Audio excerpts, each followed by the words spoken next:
Welcome back to Straight Money Strategies, an e-learning course based on the book Straight Money Talk by Robert Bowman. Lesson 2, Invest in Yourself First. In Lesson 1, we introduced you to the concept of investing in yourself first. In this lesson, we'll explain that principle in more detail, and we'll show you how to get your savings and investment plan started. How do you plan to spend your retirement? If you're like most people, you're looking forward to the day when you no longer have to work, when you can travel, pursue hobbies, and spend generous time with family and friends. But in order for your retirement dreams to come true, you'll need a reliable source of income. You'll need enough money to maintain a comfortable lifestyle, and you'll need enough to last until the end of your life, even if you live to be 95 or 100 years old. In order to make your retirement dreams come true, you have to start saving and investing now. So, today we want to talk to you about how to get your savings and investment plan started. As it turns out, one of the best ways to get started is to invest in yourself first. To begin our discussion, consider this question: how much money will you earn over the course of your lifetime? Well, let's look at the numbers. If your salary is $25,000 per year and you work for 40 years, you'll earn $1 million during your lifetime. If your salary is $30,000 per year, you'll earn $1.2 million. And if your salary is $50,000 or more, you will earn $2 million or more over the course of your working life. Most people are surprised when they see these numbers because it's much more than they realize.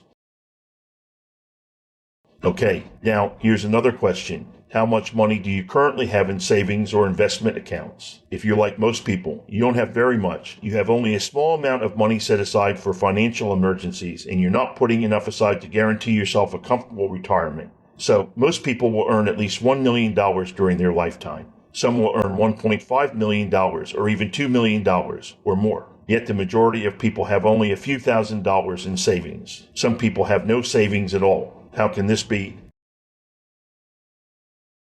The answer is that most people have an incorrect approach to saving and investing. Let's explain what we mean by that. For most people, the minute they get a paycheck, the money begins to escape. Some gets taken out to pay taxes. Some goes to pay the mortgage and the car note. The washing machine needs to be fixed and Johnny's school fees are due. Soon the money is all spent. They meant to save some of it, but after they took care of their expenses, there was nothing left. This incorrect approach to saving and investing has dire consequences. People who have nothing saved also have no emergency fund. That means they're unable to weather life's unexpected events. A car accident, a major illness, a death in the family. Any event like this can send the household into a financial tailspin. Often the family has to borrow or go deeper into debt in order to handle the situation. This incorrect approach to saving and investing also has dire consequences for retirement. Many Australians end up without enough money to live on in retirement.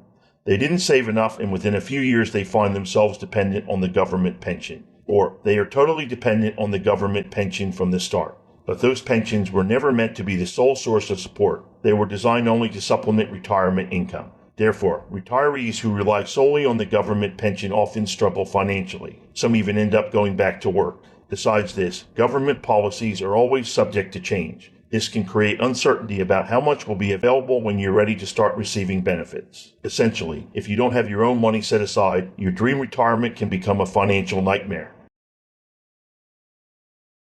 The ideal situation is to have your own source of retirement income, funds that you control and that you use as you wish. And, of course, the ideal is to have enough set aside to support yourself comfortably regardless of how long you live. You can have this if you change your saving and spending habits and if you get started now.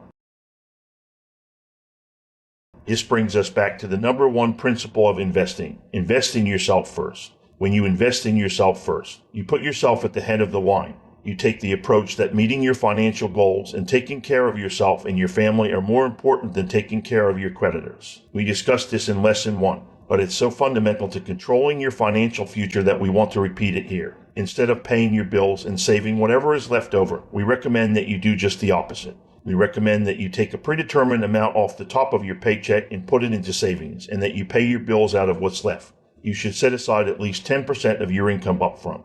30% would be even better. You should put that money in a do not touch account, an investment vehicle that makes it difficult for you to withdraw any of it. Do not touch means just what it says. You won't disturb that money, but will let it accumulate over time until it grows into a nice little nest egg. The best way to get started is to monitor your spending habits and look for expenses you can eliminate or cut back on. Hopefully, you have completed learning to invest in yourself first. Will be easier if you have goals for lesson 1. Goals that describe where you're going in life and how you intend to get there. Your next step will be to analyze your 30-day spending. You'll be much more likely to take action and eliminate changes in your life. The best goal assignment at the end of this lesson will give you some practical guidance. By this we mean your goals should be positively worded with statements in the here and now rather than budget and savings plan to create rather than saying I will do such and family spend say I am doing such and such. It's a subtle difference, but properly worded goals help remind you that you are supposed to be doing this now rather than later. The M stands for measurable. Make sure your goals include the numbers you want to achieve or the exact amount of money you want to save. That way, it will be easy to tell if you're meeting your goals. E stands for attractive. It has to be something you really want, an outcome that's desirable and attractive to you. The R stands for realistic. It's okay if you have to stretch a bit. Just make sure your goals are something that can actually be achieved. The T stands for time frame. Don't just write down what you want. Also indicate the date or time frame by which you intend to achieve your goal. Determine your short-term goals, your medium-range goals, your long-range goals, and also your financial independence or retirement goals. And make sure your goals are all in writing. Research shows you're much more likely to achieve the goals you've put in writing than goals you're simply carrying around in your head.